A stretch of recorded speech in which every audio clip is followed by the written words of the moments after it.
So this is something that I think is really important for you guys to understand and to practice a little bit before you actually delve straight into drawing this leopard's eye, and that is pencil pressures. So throughout the leopard tutorial you will hear me talk about using light pressure and using harder pressure, and I wanted to demonstrate exactly how I get light pressure and dark and heavier pressure through holding my pencil and by how your pencil is feeling on the paper. So I'm going to demonstrate with the yellow pencil because this is one that I often say you need to use light pressure with, and I'll also demonstrate with a darker pencil as well. So I'll demonstrate with the dark sepia pencil for you guys as well. So to start off with, we're going to look at the light pressure, and to apply light pressure to your portrait and apply light layers, what I tend to do, and what I advise you guys to do, is hold your pencil quite far back. So if you've got a long pencil like this one, then you can hold it all the way back. If you've got a shorter pencil, let me find one, like this one that is quite short, you can see I've put a pencil extender on there so that I can get lighter pressure if I need to, so I can hold the pencil back on the pencil extender rather than the pencil. So you want to hold your pencil quite far back, and you want to make sure that your pencil is nice and sharp. So to apply the light pressure, all you're going to do is hold the pencil on the side like this, rather than like this, how you would usually hold a writing pencil. You want to hold it quite far back and on the side. And to apply light pressure, all you're going to do is just make sure that the pencil is touching the paper, and because you're holding it quite far back, you limit the amount of pressure you can actually put through the pencil. And all you're going to do is just drag the pencil over the paper.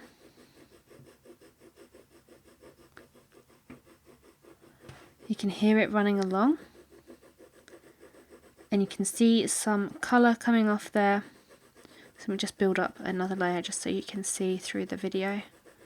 So I'm not putting any pressure through the pencil, I'm letting the weight of the pencil and the weight of my hand on the pencil apply that colour, and you can see it's coming out in a nice even tone, and it's getting a really nice even coverage.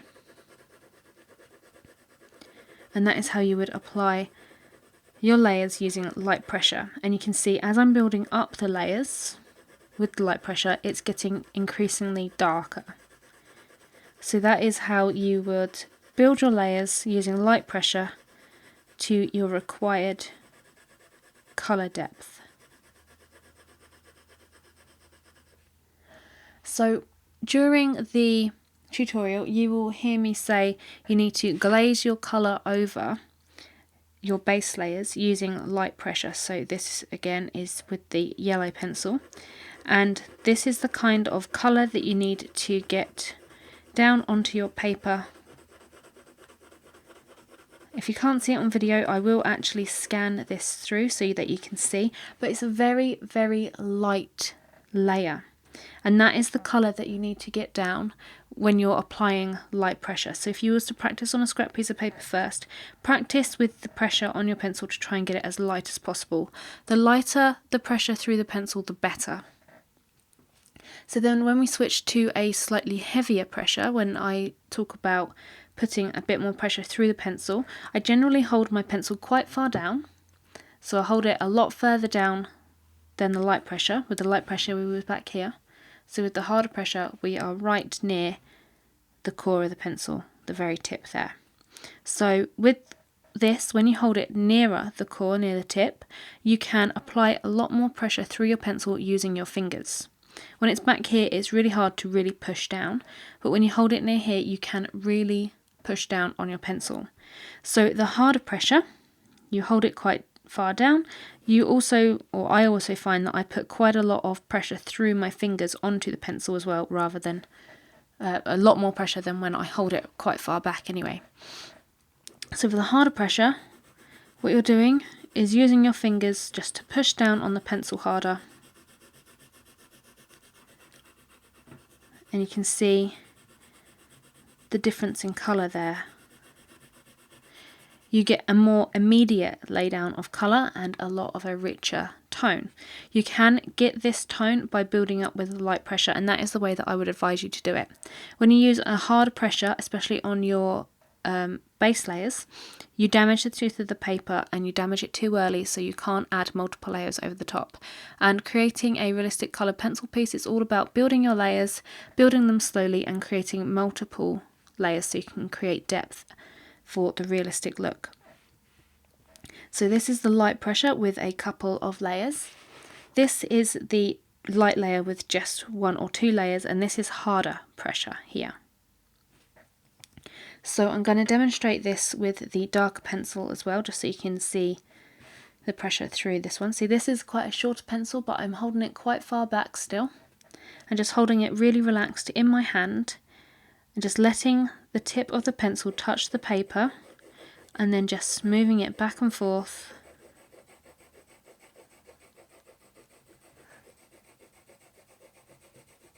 Just creating a really nice even pressure, putting no tension or anything through my hand or through the pencil, just letting the weight of the pencil and me moving it across the paper create that tone.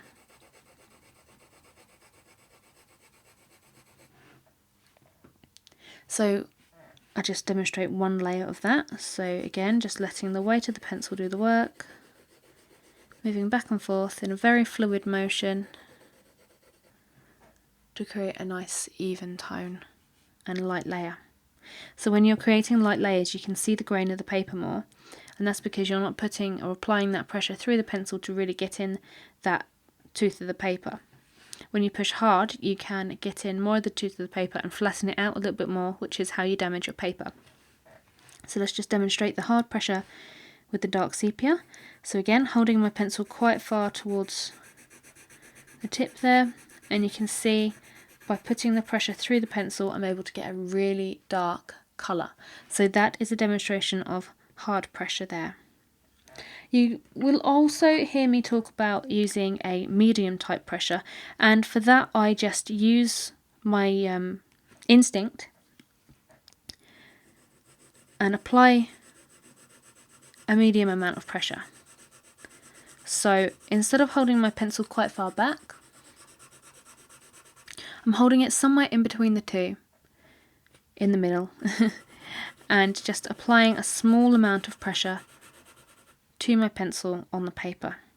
So you can see it's not quite as dark as this, it's not quite as light as this, it's somewhere in between. And using a medium pressure doesn't damage the tooth of the paper as much as the hard pressure, but it's not as forgiving as the light pressure either.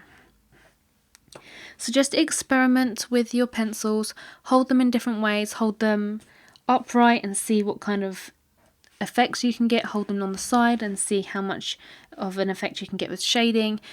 Vary the position in which you hold your pencil, so hold it right down here, hold it quite far back, and see how holding your pencil and using it in different ways can apply various tones of pencil down.